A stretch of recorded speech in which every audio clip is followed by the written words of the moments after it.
is for both players.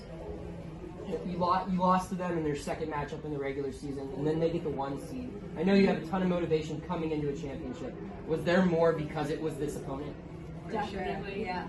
We wanted to prove that we should have been number 1. Yeah, and we knew that how we played against OLSH the second time was not us. Like, we knew that just didn't represent how we play. Yeah.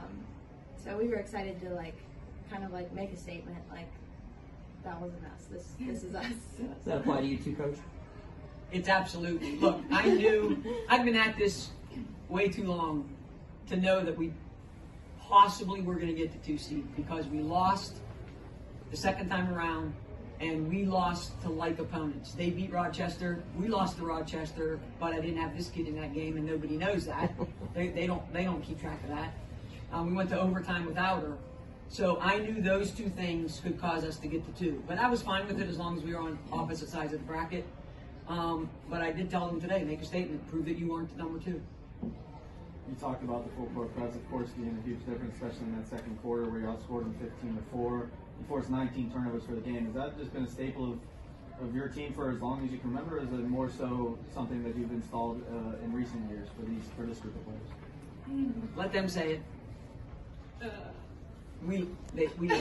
They love the press. They love to go full court. We always ask the press. They always ask to do it.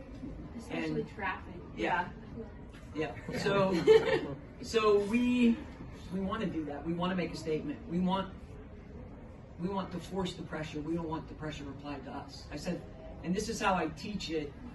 I ask them all the time, how do you like being double teamed? How do you like being pressured? And they hate it. I said, then that's what you got to do. So, I mean, it ended up benefiting us. I mean, these guys work really hard every day at practice, every single day. And we work at it. You know, it just doesn't happen by chance. And I've had both of them 4 years. She started all 4 years. She started last year and half of her sophomore year. So they knew what we needed to do coming in. But I can't say enough about their leadership, their hustle as seniors. They're first in every sprint